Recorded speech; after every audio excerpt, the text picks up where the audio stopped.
I'm going to be kind of operating from here and talking at the same time. Obviously, we'll show you on the screen here. I'll do a little introduction.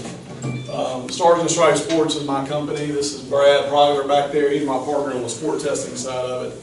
But I'm a 1985 graduate of Cardinal Newman, so back at the old school. And it's good to be back. What a great place, man. A lot of resources. So we were driving around taking a tour. It was pretty awesome. So have a projector, and when the first one didn't work, it's good to have backups and all that. Usually didn't have those type of resources. So today we're going to open your minds up a little bit about kind of a new area or a new space. And I don't know if y'all received the email. I think y'all may have found out or looked at some of that with the athletic development coach. But basically today's world has changed in form of information and how you get it and what you do with it. So I coach. That's what I am. I'm a coach. Love working with kids, love instructing. But in the last 5 or 6 years, I've been doing a lot of testing and learning a lot of data and being able to, basically say things, if you're not testing, you're guessing. And so after literally thousands of people that we tested, we started out in baseball, and we went into softball, been testing a lot of football lately, starting in volleyball. Really the same process applies no matter what the sport, bowling to golf to badminton to volleyball to football or whatever it is. So a general process is in place to capture data, benchmark where you stand. People all over the country don't have answers. And that's, well, my son wants to go here or go there. What does that athlete look like? Play middle linebacker at Florida State, what does that athlete look like? Well, I know what he looks like, exactly. As far as the actual numbers that define the end result. And so as we started gathering information, we started to understand forensic analysis of the data. Meaning that I can tell you how hard you're going to throw a ball without ever seeing you throw a ball. Based upon broad jump, based upon grip strength, based upon other indicators. So it's kind of like 2 plus X equals 4. Any one of those flipped any way, I'd be able to tell you what that number is. And so as we started looking at altering, informing, and helping players, obviously we're doing the same thing with coaches. And so coaches have limited resources. Their focus is on the day-to-day operations and whatnot. They kind of got an idea athletically what their team's like, but in evaluating what to do and how to do it on a day-to-day basis, unless you are able to do all the testing and process that data, you're going to kind of get lost along with all the other day-to-day duties. So now the key with testing is, now what? All right? So we started testing, got a bunch of numbers, and now what? Well, I'm going to show you, we first produced a matrix. We were the first ones in the country to produce an actual matrix of what you're going to look like as a athlete. And depending on, it doesn't really matter what sport you are, you would be able to come in. So this is a female scenario. I'm going to show you a bigger one that you can see. But as a baseball player, this is what you look like. We've tested top 10 Division I programs, top 10 Division II programs, top 10 junior college programs, top in the country high school programs, the best players in the country at each age group. So we know what that person looks like. We know that data. The intent here is not to say so-and-so is the best player in the world or you rank here. It's information to be able to go and look and see how you match up as a 14-year-old, as a 9-year-old, as a 16-year-old. And then kind of go through and see the areas where you're short and the areas where you need to spend or invest time, energy, and effort to get better. And so that's ultimately what we came up with there. That really started to change everything that we did. From rugby people calling to volleyball people to all kinds of people, because the same process works. It doesn't matter what the sport is. So this is the general athletic benchmark. Now the second level test is a position specific test, which is a linebacker versus a linebacker, a catcher and a catcher, a center and a center. Testing a guard and a center in basketball, you're going to get obviously 2 different body types, 2 different things there. So that's kind of the second level, but this is your first step as far as what you should do to be able to do testing. And so to be able to comprehend that for each player, and now they can very quickly and easily. They can accept that, or they can go to work and fix it. But if we test Coach Peter over there and he tests out as a Division II prospect, then that's where we'll focus our attention in form of the marketing of that athlete and the recruiting process. We will not send this stuff to a Division I school. It does not make sense to do that. So the reality is, it brings some parents back to reality, it brings some kids back to reality. Well, Coach, I want you to send it here. I'm not going to do that. You change your numbers and we'll send it there. Because we've tested those schools, we know what their athlete is, and that's not going to work. So we're saving them some hardship, but we're creating a very positive approach to them being proactive and focusing on the areas where they realistically can play and produce and have a great college experience. So this isn't for the blue chips. This is for everybody. The blue chips are told they're great every day. You know, they're in a really probably the hardest spot of anybody. The only thing they can do is disappoint, right? Expectations are so high, they get all of the press, they get all the attention. But what's the difference in somebody signing with a Division I school is you'll see them in front of their school and a big deal on ESPN. What happens when somebody signs a local junior college or a D2 school or a D3 school? Nobody really cares. You know, they don't get the attention. Well, I do, and our company will send information back and forth. So what I'm going to show you is really the only one in the country that's working, where you have the athlete, you have their coach, their high school coach, you have their travel team coach, trainer, sports performance coach, their hitting instructor or kicking instructor or whatever instructor, mom, dad, guidance counselor, college recruiter, or pro scout, all working off the same platform. So the visibility of that and the capability of that really creates something that's scary for some people. That's accountability. It's accountability to the player and everybody in that chain as far as how you're doing, what you're doing. So we're putting in things such as measurables to see who's the best linebacker coach in the country, who's the best hitting coach in the country, who's the best basketball coach in the country, who gets the most out of their players here. Are Cardinal Newman coaches better than Heathwood coaches? Or Heathwood coaches better than Hammond coaches? And you can kind of get a benchmark on that based upon talent, right? You know, winning here versus winning at Keenan or winning at Dutchford. It's three different things. You know, everybody start with a whole different pot and have a whole different set of resources in that. So that's kind of where this is going to start to go in form of the accountability. So my goal is to be an asset to you on your cell phone. I don't know if y'all have done it yet, but you can go to the App Store and download Peak Performance Network. You can leave here with this information and the ability to manage and control your life and then everybody that falls in it. The players, your wife, your husband, your recruiting friends and buddies, your sports performance friends, everybody that deals with that athlete in there. And so that's how I'm going to show it to you. So in construction of how to manage this, there's a lot of people that I've talked to, Apple to IBM to Nike to you name it. And the issue with technology is sometimes the ivory tower people don't understand what's happening in the field as far as throwing the grenades. I'm the grenade launcher. I'm the guy there throwing the grenades. And that's important in the form of application. So showing up to test, you have to be able to do that very efficiently, very effectively. And there's no room for error. You can't screw it up, right? You just can't do it. If you do, then it's over. And so a process has to work. A process that only one person can do isn't any good. But we're testing in Atlanta, we're testing in Arizona, we're testing in California, we're testing in Massachusetts, we're testing in Florida, all over the country using this process.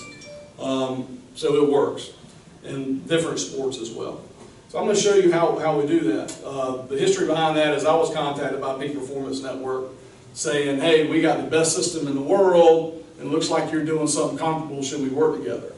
And they were very, they haven't put it into place. They have a Major League Soccer program, they have a couple of big clients, they're dealing with the Cleveland Browns right now, but they didn't have anything to scale.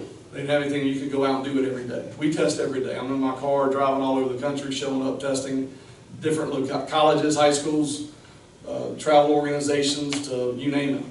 And so when you get uncontrollable conditions, you got to be able to show up. What if there's not electricity? What if they double booked the floor and you got to make it work over here? I mean, all these things come into play. So the process here, let me show you a populated one. So this is what it looks like from a season. This is obviously the master one. I'm going to show you this because it's I'm going to Plant City, Florida to do an event. But this is a softball event we did last Sunday, and the Georgia Firecrackers. And so basically everything that you do as far as a practice, an event of whatever type, when you hear the word event, it's not like we're going to have a fundraiser or something. It's anything from a practice to a game to whatever the case is. So we're able to schedule everything through here. We're able to see who's coming. So as someone signs up, their information is immediately put in there. So now I'm not trying to track down where everybody's at or who's coming. You can actually take attendance as well to see who comes and who doesn't based upon the trial. So obviously it's better when somebody prepares and signs up for it, but not everybody does that. People walk up, right? So all of your camps, clinics, anything that you're doing here can all be managed through this and from your cell phone. So this can all be done on the mobile app. And so this creates its own public URL as well. So when you're advertising it, you're putting on your Facebook page or you're marketing it, you create it all through here. The players that sign up, whether they have an account or not, they can sign up here. So if they don't have an account, they automatically get one when they sign up. If they already have an account, they just simply go in and sign up for the event. So once you're in the system, it's even better. If you're a basketball player now and now you're going to baseball and that's over, and then you go to football in the fall, you don't have to create 15 different usernames, logins. You don't have to do anything different. You're in the system, which is a very unique feature that none of the other softwares really offer. And if I want to communicate with them and send them all a message, I can come here and just send them a regular message and say, hey guys, it's raining, we're going to go inside, or bring cleats, or bring turf shoes, or whatever I want to do. So the communication is important, obviously, with weather situations and things like that. And then you can come in and charge whatever amount of money that you want to charge for it, in the form of how you run the event. This event's over, so I can't show you that part.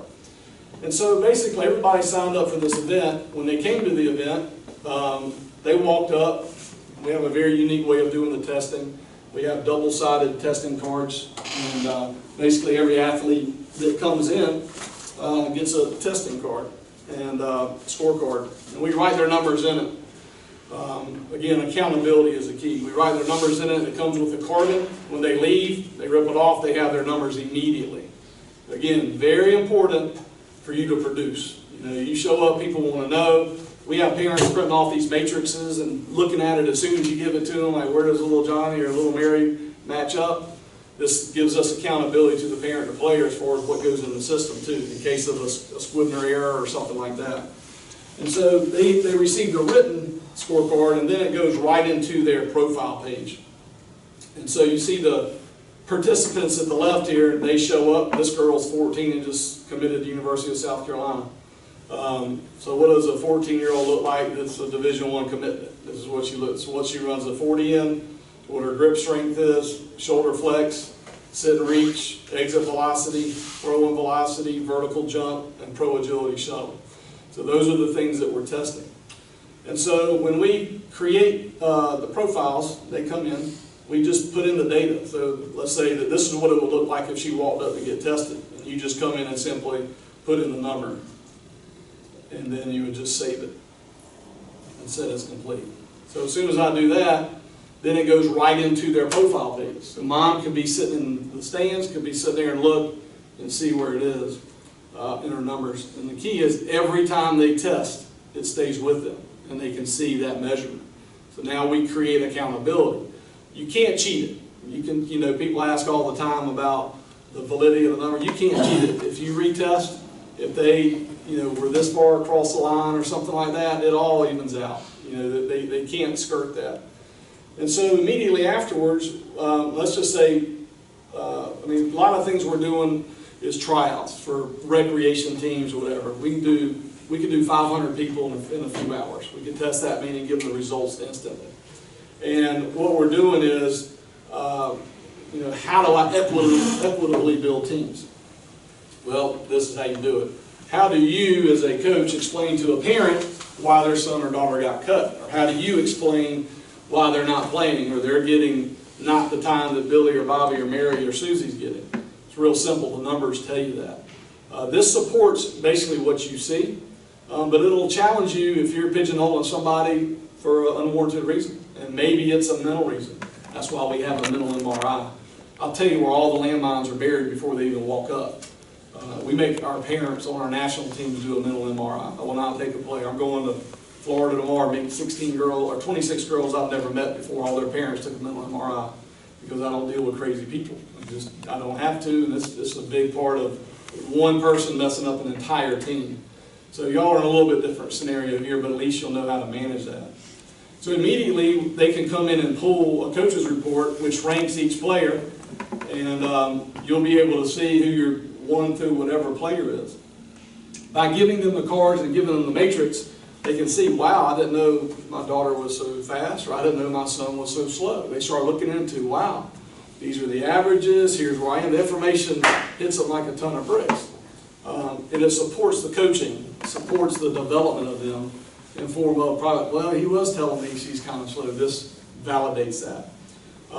So creating that master capability is really amazing to get it that quickly.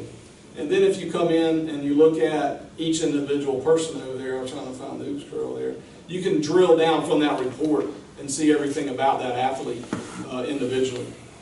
So now we got the player doing y'all's work for you, right? They're updating their SAT score, their class ranks, their GPAs, anything from the academic side, anything that they're doing, they're updating that information on your behalf. And so the goal for us, you know, from a support standpoint, is to come in and kind of give you guys the capability to, number one, communicate. Number two is, now we've tested. Now what? Well, a basketball player, based upon what they have to do, is different than a football player, is different than a soccer player, etc. So he understands where his best player's weak somewhere. How do we customize for each individual player what they should be doing? So real quick, fast summary here is sports performance works. It's really good. They can get you stronger on it, but it's really bad the way they're doing it. Because sports performance guys don't have that. They're doing what they do, and they don't realize that the ankle or the knee is going to cause a problem. That's the movement efficiency has to be corrected first before you start doing these secondary and other things. So the idea is, number one, to know that. Number one is give everybody the information. You know, with proper information, everybody's better. And so the programming in order to do that should be different, because there's different. In ladies, I tested Florida State's softball team. And they had a girl that was a really good player, could hit, but she could not field. Made a lot of errors. She wasn't going to play so that was kind of their curveball to me. How do you fix that? And so I simply look at the card, look at all the thing in 2 minutes and say, well, her sit and reach was 10. Everybody else, the team average was 14, the high was 19. So hers is not a mechanical issue, it's a physical issue. She needs to go to a physical therapist and get her hip flexor stretched out and get in a position physically where she can field ground balls. Hitting her 1,000,000 ground balls ain't going to help. You know, you got to first physically make her capable of doing that. So that's the idea of the day. They got sports performance coaches, they've got coaches and coaches, they've got all the resources in the world. They didn't understand how to look at that and say, well, here's her deficiency, and how to do that. And so that's the goal here. There's any egos in the room, you know, it's not an ego thing, man. It should be nothing to do with, well, nobody should tell us what and how we should do this. This is all, we're on the same team. You know, we want to be your teammate and equip you to help, you know, coach. So this gives you an example of, here's a guy, Enforcer Linebacker Academy out of Los Angeles, program that they want. But let's just say from an activity side of it, you have certain drills in basketball that you like to do. But there may be other drills that other people do that can also enhance that. So the periodization, doing the same thing over and over causes problems. Everybody needs fresh data. And if you got it, I'm sorry, but I know that from a library of what you want to do, the application and the progression of where you plug those in is key to success. And building a championship program and building a championship athlete whose family supports you, you know, when they can't argue data and they can't argue your process, then you're going to have a good result. You know, everything else is when they fight or coach is telling me to do this, I should do that. Well, the idea is to limit that. So you can come in here and create activities and drills, your own.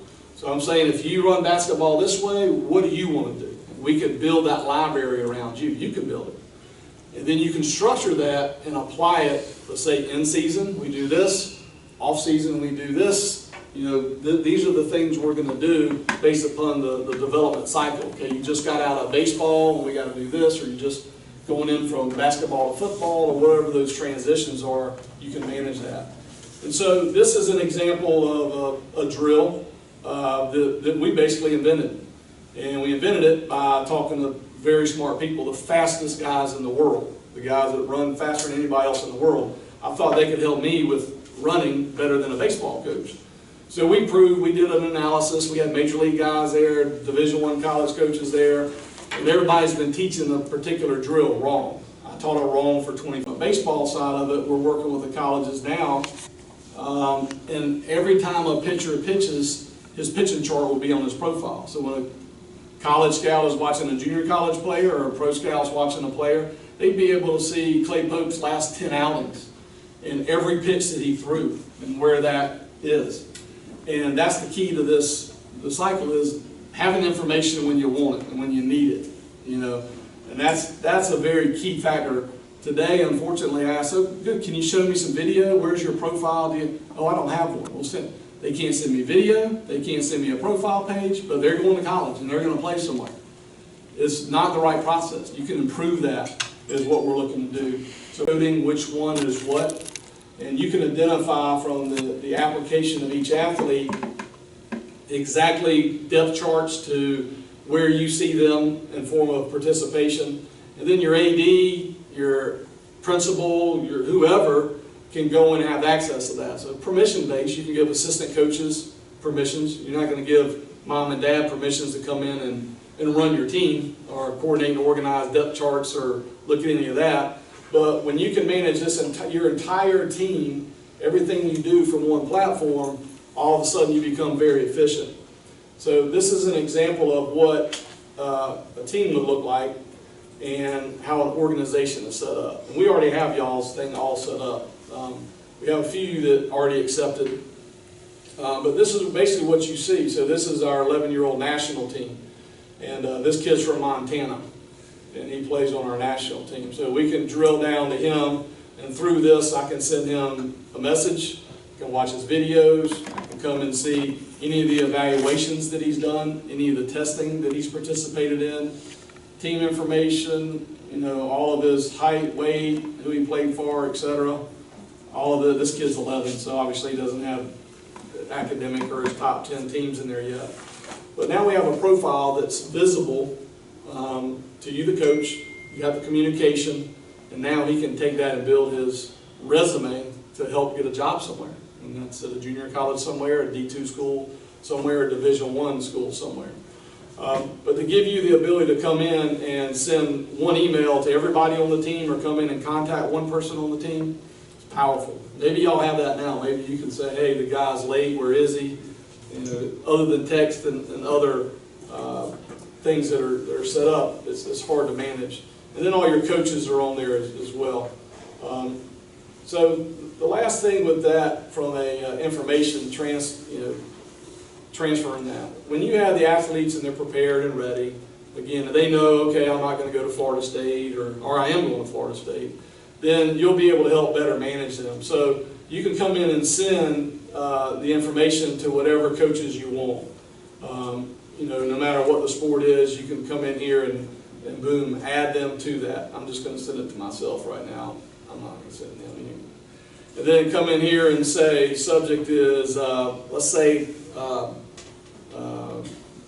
class of 2017, whatever players are. And I just talked to the coach, and he wants me to send them information on, you know, one particular person or an entire team. Maybe they want the roster of the entire team. Maybe they want to you know, deal with those guys in a different manner. So I'm going to show you this one here. I got my 6-year-old on here as well.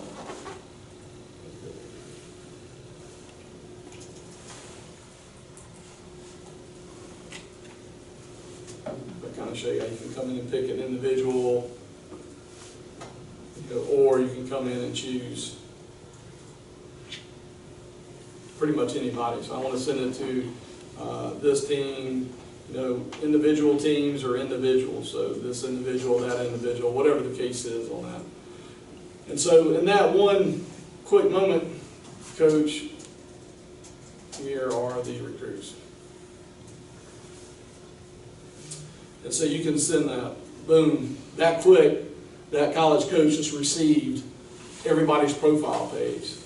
They know we index players. I'll never send a player to a school that shouldn't get it, based upon what we know. So we don't know everything. We're just giving good information for them to make the best decisions possible. We're not making decisions for anybody, but we're helping you with decisions as a coach. We're helping the recruiters in decisions as far as what they would do in form of extension or offering someone.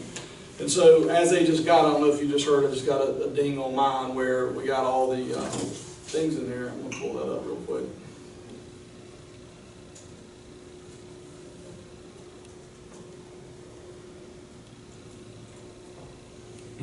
This is the last. I was going to make you do this stuff.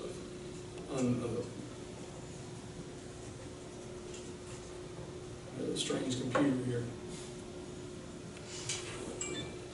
I got to put it on my phone. Validate it. Real quick.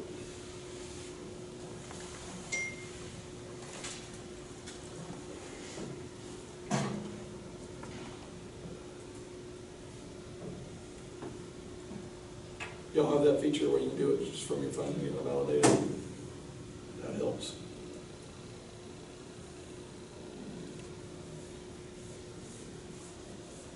If you've ever been hacked into, it's good to have that. They can't hack into that.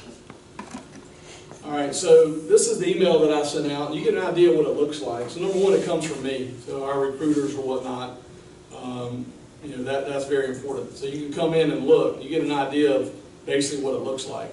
This is my, again, showing you personal stuff here because I'm authorized to do so.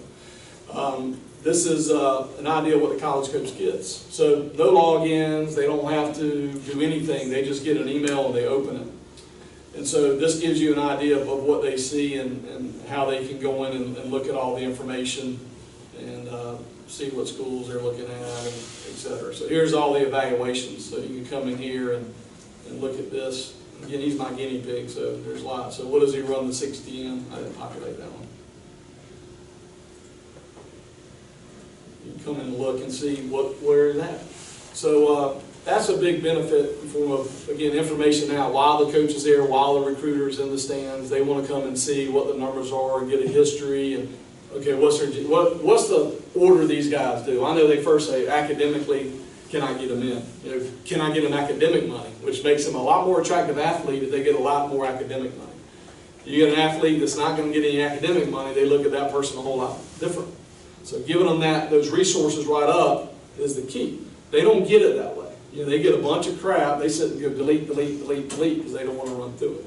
So the goal here, guys, in closing is to bring this into Cardinal Newman and give each player, athlete an asset, and give each one of you coaches an asset to where myself personally would come in and work with you on a one-on-one basis with your sport. We test your athletes, and we would build the capability for you to manage your programming. Put your brain, your process in the PPN, and then manage that and hold everybody accountable as far as what you want them to do. This is a collaboration. We get better because we bring people in from all over the country. Through us, you have resources from people all over the country. And man, I learn stuff every day. And it's key to be in the position of having resources. And, if you're winning, everything's great, but as soon as you lose, it's all your fault. Doesn't matter what came in, right? Doesn't matter what you had to choose from. It doesn't matter what if you can say, hey, and I don't know, y'all tell me, give me feedback.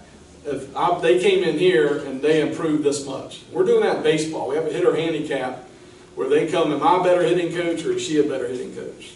Well, if we take 20 people over the course of 90 days, 120 days, and they came in with X amount of exit velocity, and I increased that exit velocity 15%, and she increased it 20%, guess what? She's a better coach. She's a better instructor.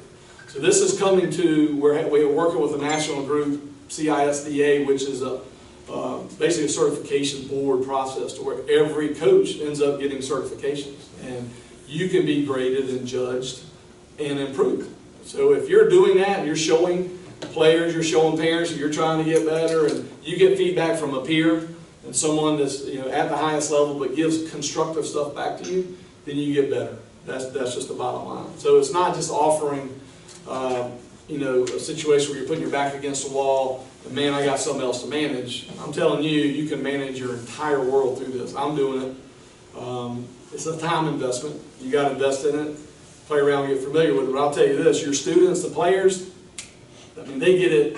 Those softball players, they got it immediately. You got to worry about the 30 and older crowd, which may fit a lot of y'all. I mean, it's a complete different world. Those 10-year-olds, 12-year-olds, they're on it. I mean, so that's good for us in that you're not trying to use a tool that's Greek or different language than what they're trying to speak. They got it, and they really do. So thank you for listening. I'll open the floor up for any questions that you guys may have. Anything you want me to cover or address. So don't be nice, seriously. Try to throw holes in it and give me something to work with. I think it's a beautiful program, but what about that one athlete that you have that just doesn't test well? And I'll give you an example. Sean Lee for the Cowboys. Runs 5 flat, slow, runs but he watches film. So that puts him 2 steps ahead of every athlete that he played against.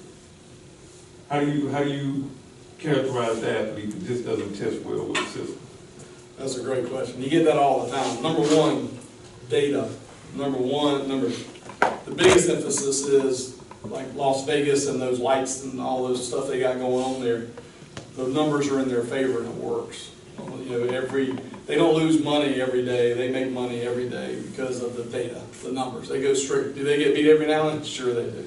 Is there that one person? But you don't build a foundation with one person that's out of that box. So I'll give you an example in golf. And this really breaks it down to that point.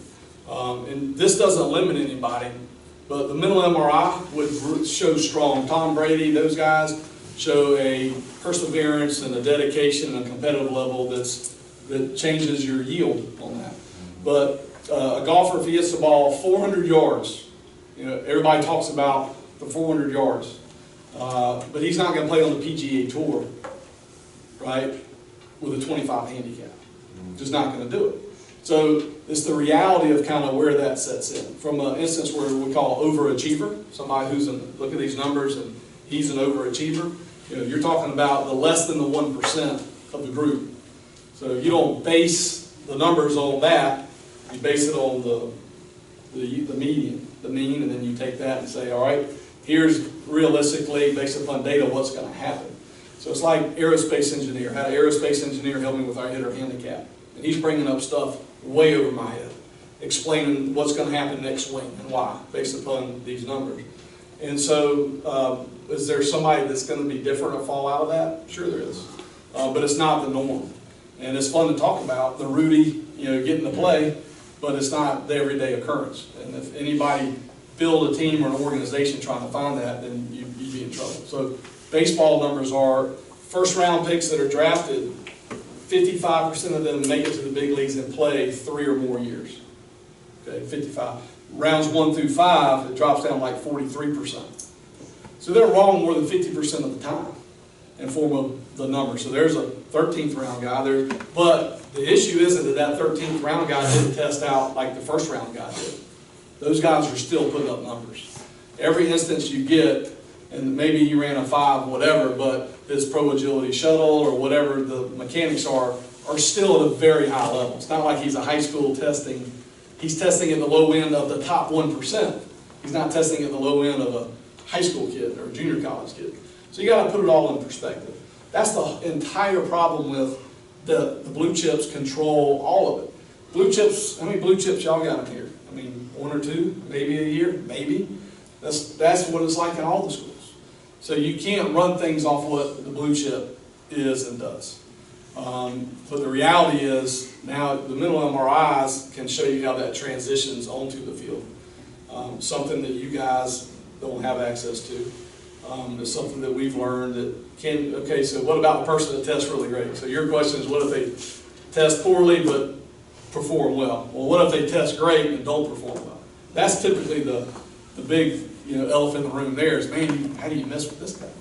Well, the mental MRI can help you with that, identifying this guy's but he has no confidence, he doesn't recover well, authority, got a problem with authority, whatever the issues are on there. Those things can be discovered. So at least you're making a better decision the time you do that. How much does it cost? So the key is there's a few different ways. From here, I'm working a deal out with the school to be able to come in and offer it for Cardinal Newman. One of the key things is if I do that, then in your conference, we will not offer this to anybody else.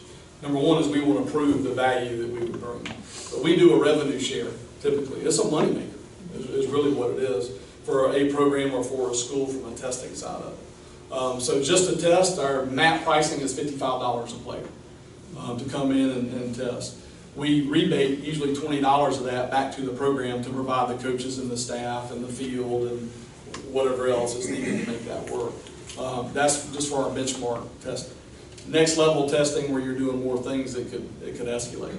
But pricing is not an issue. I mean, it's less than what they spend on an hour lesson, doing whatever their skill is. But thank you for bringing that up. That's a good question on cost. Yes? How would you test something like cross country? Okay, good. So the first thing we're doing, and to that point, what we found out is a Division I athlete, no matter what the sport, a Division I athlete.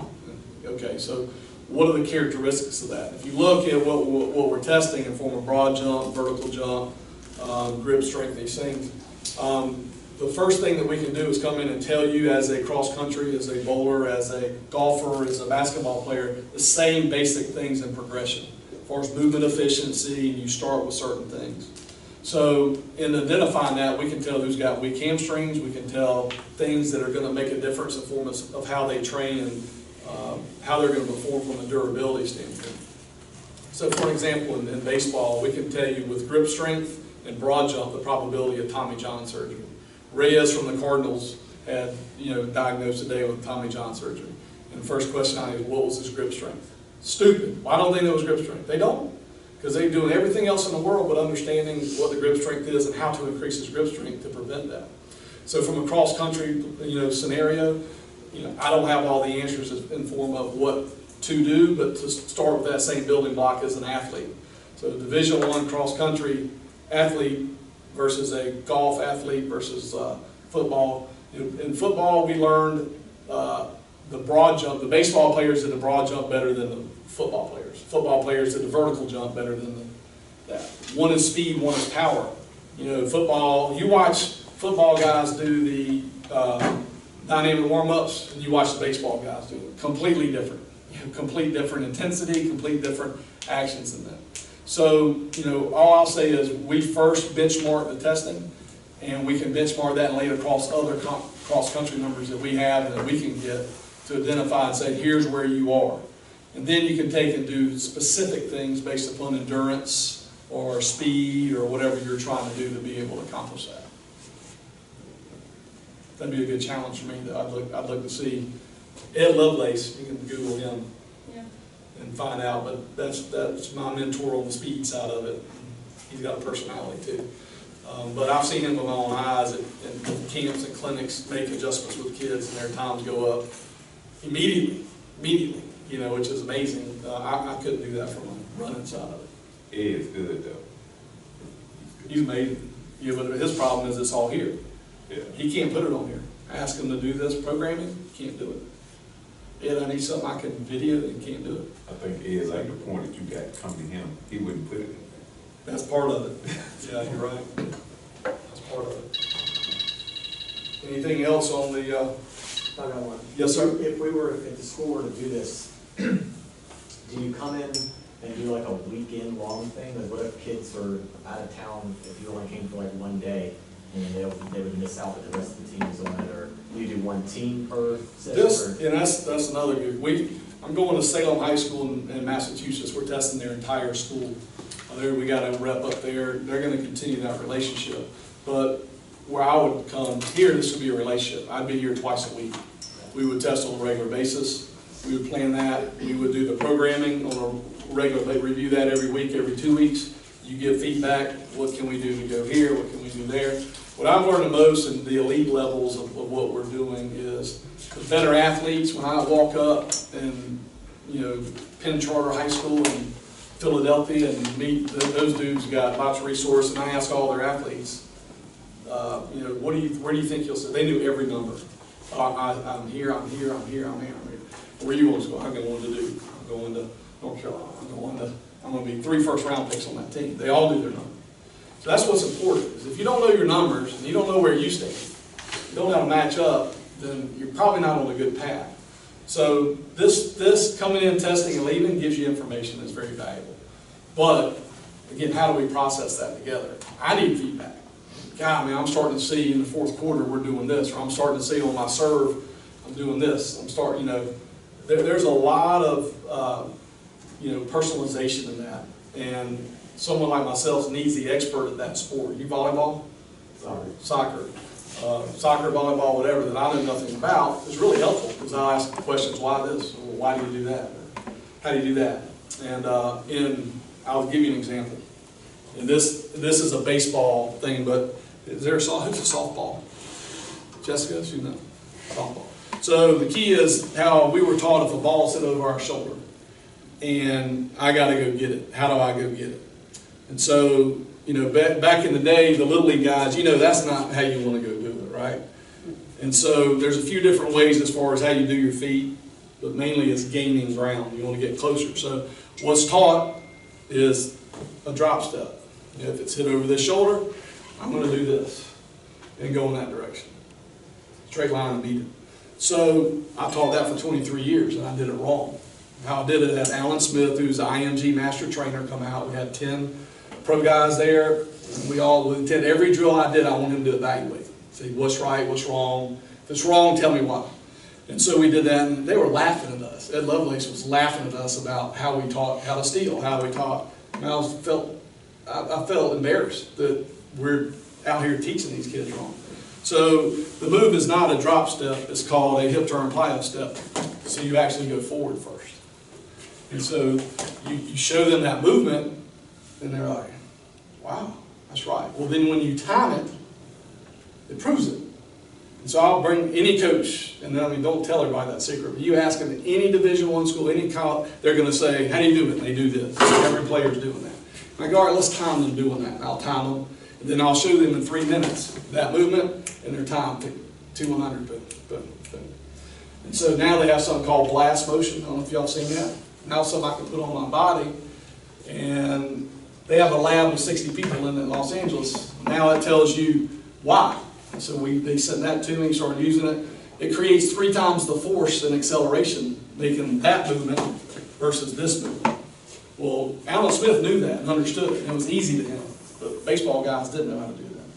So that question's in soccer, and football, and basketball, and whatever your sport is.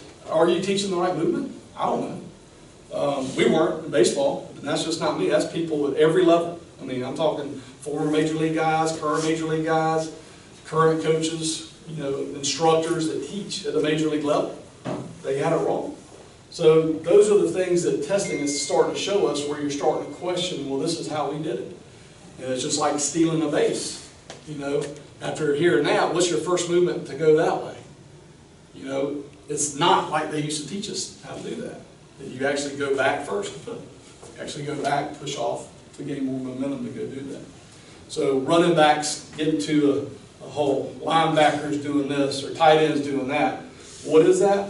I know the worst thing I hear NFL guys and Major League guys, oh, he's been in the league 25 years. That tells me that's a red flag. If they're not learning still, because they're teaching bad stuff. There's a lot of bad information out there. And not to, pick on that, but just to tell you, if you're not asking the right questions, you're not going to gain the advantage. What that means in form of that movement I just showed you is you draw a circle around me and what ground I can cover doing this. And then you draw a circle of me doing the other drill, and you see all of a sudden how much more, twice the space I can cover in the same amount of time. We'll do that each player on the field, and over a course of the season, how many balls are now caught that we're dropping in. That's a game changer. So if this team is executing that and that team isn't over the course of the season, they're going to win from an efficiency side. So it's just about creating efficiency and learning. There's so much to learn. Did you have something? What's the time between testing? If I'm an athlete and I test today, how long before I test again? Recommended quarterly, every 3 months. Some people test something each month, like just the broad jump, or just whatever you're working on, depending on in season or out of season or what the scenario is. The best way to do that, but quarterly on the actual testing, where you're validating stuff. You may be working on things all along as far as what you're doing, but you validate every quarter. That's the ideal.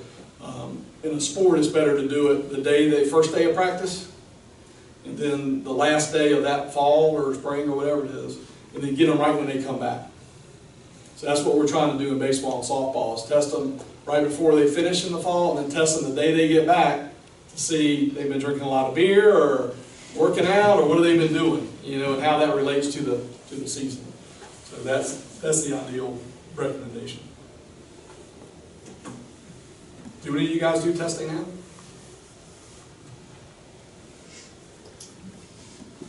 What do y'all think? Would you be interested in this? You see it as an asset, or so what's negative about it? Or I can see it as a double-edged sword. I mean, it's great information, right? But you can run numbers till you're blue in the face, right? I mean, you can get so set on numbers that you just lose sight of the main goal of what these kids are here for. But so I think it's valuable. It's excellent information, but I think it'd be a very, very dangerous tool. I mean, because you can try to coach based off numbers, and I think if you do something like this, you just got to make sure you keep a good balance. You got to keep it in the correct perspective. It is a tool, and it is not your source of competition or producing wins or whatever. I mean, this is just another. That's like saying all we're going to do is work out. Well, no, we're just not going to do that. It's as great as working out is. This is great. You have a lot of great information, but it's got to be. And in the high school setting, man, this is stuff that I looked at when I was a professional. I mean, it's impressive. This is some impressive stuff, but that's a lot of information to try to for high school students. It seems like a lot. I mean, it's a lot. It's a great tool. You would have to really be careful, I think. so the double-edged sword, whatever's good, whatever's bad, what outweighs that? From, again, is it half full, is it half empty, or what the scenario is? And I'll tell you this, it's, number one is information. So communication is key. And if anything, this provides communication. And so from the evaluation piece, this is to prevent paralysis by analysis. It's the exact opposite. This gives you the data to go to work when you test. So testing 4 times a year is not a big deal from a time commitment side of it, but it's accountability. So the measuring aspect of it helps with the communication side, where you're telling me, man, you got to do this, you got to do that, you got to do that. The number can help them figure that out, how to be able to execute. The issue I see with communication is a tool is they're not getting it. They're not relaying, hey, do this, just like Billy McMillan, great college hitter, great professional player, and probably managing the big leagues, but he couldn't teach as far as how to hit. Just rotate. He's telling the kid, just rotate. And I had to listen, but he doesn't understand rotate. It was easy for you to do that as a blue chip type of player and whatnot. You got to break that down for him. He doesn't even know what do you mean he doesn't know what rotate is? And so those are the things in form of communication. He became a much better coach, a much better instructor, as he started, wow, wait a minute, what do you know? Where do you stand? Hey, coach, I'm going to Florida State, or I'm going here. This, to me, it's not fair. Here's what's happening on the market outside of high school. These kids are paying money and going to a showcase camp somewhere. And they're spending lots of money they're going to a camp to where they're going to the South Carolina camp. There's zero chance of them playing for the University of South Carolina. Zero. They're taking their money and they're thinking that so-and-so is going to be here today watching their son. Man, today they're going to be there trying out. Okay, that's a problem. That's a problem with, hopes and reality and proper direction. Again, to me, back to communication. If you communicate to these guys, hey, here's where you stand, then it makes it better for everybody. The data that you were talking about, the double-edged sword, is when I provided that to a group of 50, or the guy running the event, he's like, don't give that to anybody, please. No, don't. I couldn't understand it. Why they would want to know this information. Well, in my mind, so the D2 guys can go over here. I tell D2 coaches, oh man, that guy's a stud. You got zero chance of him coming to your school. What do you care? He hits 37 home runs. He'll never play for you. Focus, here's this guy you need to focus on. Well, that's just not normal. That's just not how it works. That's not how the money flows. Money controls all of it. They just did the Stars and Stripes rules, what I call it. The NCAA just quit that. They just said you can't do those gatherings anymore off campus during those times. Where all the college coaches show up and they heard 400 people in there and there's 20 prospects out of 400 for those schools they're paying to go see. And so that's why I'm saying these kids there's nothing wrong with a Division III school, a Division II school, or if you want to play Division I, that may be Montana State University or South Dakota State University. But USC Aiken's a better program than a Division II school. So, I mean, it's just information and communication is really the purpose of that, to help develop. I would love to have these tools and the ability to know as far as where you're going to go next direction, the next step, and how far am I off of that. But good point. Thank you for bringing it up. So I know my weakness based off the numbers. The next step is based off, responsibility falls on the coaches to set up workouts or whatever to provide, I guess, the tools necessary to increase on the weakness, or is that something that you provide? Or? Yeah, we work together on that. What are you seeing? So like I said, practice and game day are two different things as far as what they're actually doing or what you see. And so yeah, you create the programming for them as far as what to do. So you have your team stuff, and then you have your extra stuff. So you do this 2 days a week or 3 days a week if they want to do it. If they don't want to, you can't help anybody that don't want to be helped. There's a lot of committed athletes out there that are driven to be better, that thrive on the information. So yeah, we would work together and say, here's what you need to do, and then you report back that progression. Do you see it working? Is he hitting his driver further? Is he, what's the issue with that? What I know about grip strength, the importance of that, and how that translates into golf is just tremendous. It really is from a value sense. Say, guys? So yeah, we would work together on that. Yes? If a coach were to use something like this, could they hide like certain evaluations for when you send it out to colleges, or are the colleges able to see every single evaluation that you have for that kid? It's permission based, so you can basically give permissions on what you want to see. So the athlete can go in and choose, I don't want this visible, or I do want it visible. The coach can go in and edit. With the athlete's permission, the coach can go in and edit that as well. So there is controls in place for the player and then the coach to be able to manage some of that.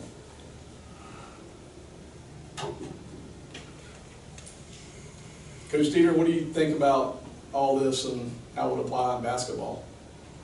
I think basketball is a little different. I think having that number side of it would help some. I mean, we do get the kid that's a great drill guy that can't play a lick in a game just because he just can't handle the pressure, can't do whatever. I think the biggest standpoint from a recruiting standpoint, at least from what I found in my short career, is AAU is a big platform where we don't see a lot of recruiting in high school.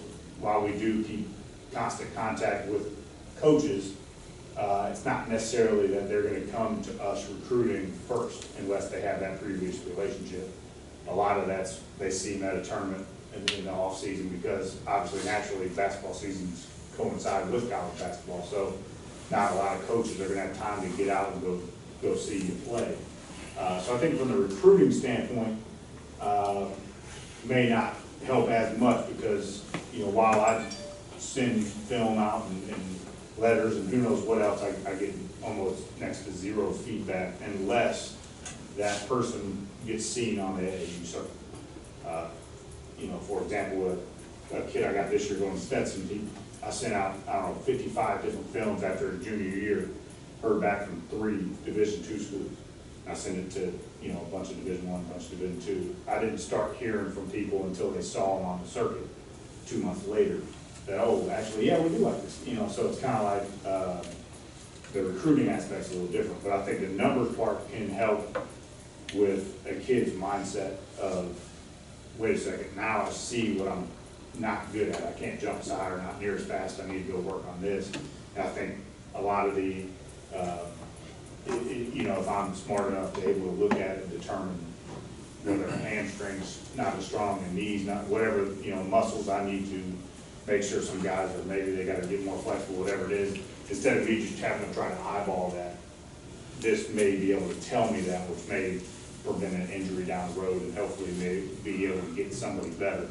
I think from the recruiting side, basketball-wise, it may not help as much, just because of they're not being paid attention to at the high school level unless they're doing something on the AAU side. So to that point, in the data, the number, and the third party, the value that brings. So in the NFL, every player in the NFL, 93% of them are slower, actually get slower after they graduate from high school. So how does that happen? How does statistically the guys coming out get slower in the NFL? Because coaches, stopwatches, bad information, you know, promotions, people are promotions. So there's a ton of value in third parties that's all they do every day. And I can take that list, take your guy and show him on a list and qualify him and say, boom, here's how he matches up against these other guys at Stetson, you know, based upon what you have. You know, when we send it, that's the whole part of the indexing of the player. So the head of NCUSA softball is now going to join us because they don't like the idea of what they do, which is they just send out emails, they just blanket, they do all that. That causes problems because the identity of what that is. That's why I fight for identity. What is your identity? And what are the other options that could be out there? So, you know, back to just my thoughts. You know, every sport's different, but the process is the same.